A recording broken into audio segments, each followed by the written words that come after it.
Edgar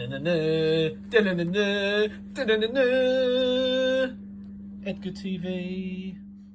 Welcome back to another exciting episode here of Edgar TV, where this time we're going to take a look at the PDC Pro Tour events. Now, as you may or may not know, these events are played behind closed door conditions and they're not open to the public, they're just open to the players. And you may have watched a show like the Dart Show on Sky Sports and looked in the background when you see Dan Dawson talking and go, that's a lot of players. There's only 128, but there's a lot more there. Well, what happens is every player gets two guests, which are allowed to bring. That could be a family member, a friend, manager, sponsor, anything like that, but it has to be associated to the player. So you get two guests that you can sign in, but they are the responsibility of the player themselves. So if they get in trouble with security would remove them from the building, but then the player themselves would then have to face disciplinary hearings. Now, in the earlier days in darts, it used to be played on like holiday parks and various locations, and what used to happen is a lot of people used to get asked for autographs and photos and various different things. You can imagine what it was like, because these guys seen on telly on a regular basis. So a lot of autographs, things that would distract players from their games, and also at awkward times as well, really. So something had to be done to make it more professional and also to allow the players to produce their best at all times.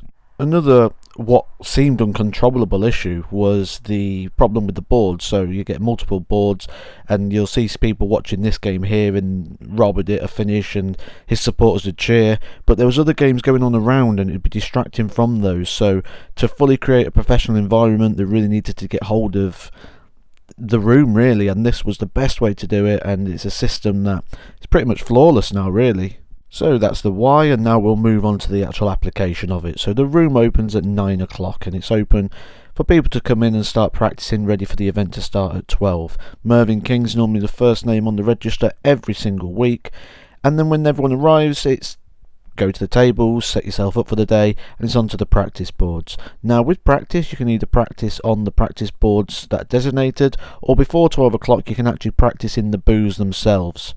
And what you tend to find with these practice hours is people tend to gravitate to each other and they stay together, mostly because they play certain games or they've got a routine that they stick to. Sometimes you can see 4 or 5 on a board and next to it they've got 1 and you wonder why, but yeah, it's most people sort of stick to a certain group of people and they go through their routines and games. And these practice games and routines continue till roughly about 11 o'clock when the draw comes out. Now, there's two ways of seeing the draw. You can either go over to the TV screens, where there'll be 2 screens in the room, which you can go and view the draw on, or recently now you can move to Darts Connect, so you can just get your phone out and have a look on Darts Connect, and you'll see all the draw, board assignments and everything you need to see on there, and that's, say, about 11 o'clock. 12 o'clock and all the games start, and you'll see here we'll have a little look at how the games work. So the match will be going on at the time. You'll see everyone who's not involved in that game stands this side of the barrier. Only the players who are in that match are allowed on the opposite side of the barrier. You see they've got a table here for the darts cases and the bottles of water. In the corner there on the left, just underneath the number there, you'll see the marker who works on a tablet. Now this tablet links live out on Darts Connect TV, and you can watch the games and watch the darts going in on the board, and this goes on all 16 boards. So you can literally get live updates, score by score, from the board that you want to watch. Now, if you remember earlier, we mentioned about controlling the room and the environment and making it flawless and professional. Another very good thing here is once you win your game, you need to go find your official. So every 4 boards will have a board official for which you can go and record your scores and track the event with. This limits the amount of microphones, so there's no microphones or announcements during a Pro Tour event. And anyone who's been to a darts event will know what it's like. You could be thrown for a double and then they'll be like, could Bob Smith please go to board 4, last call on board 6, while you're trying to play your game. You don't get any of that. You get it all run through your board officials. You're responsible for knowing when you're on the board, and you might be 4th game on. You need to track your board, so when the 4th game's there, you've got your time to get yourself to the board.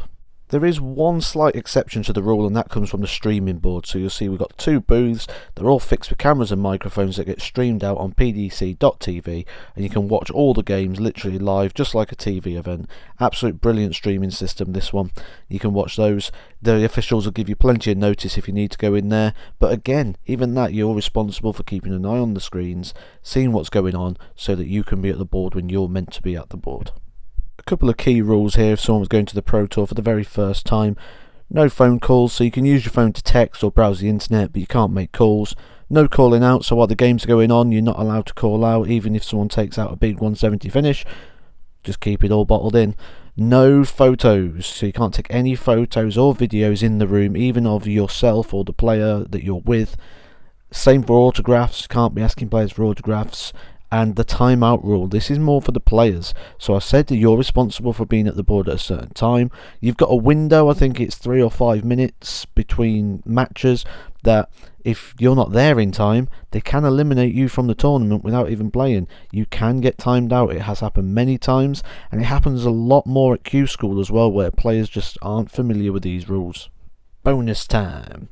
Now, you came for the footage of the Pro Tour, but I'm going to give you a little bit extra now, because that's what we do here on Edgar TV. You'll see Dan Dawson here, possibly one of my favourite commentators, very Stephen Mulhern-like. And what do you think? Am I the only one who thinks this looks very similar? So Dan Dawson on the left, and on the right here we've got the beer belly maternity photos, and you'll see the guy on the left of these photos. Don't that look just like Dan Dawson, eh? Edgar TV.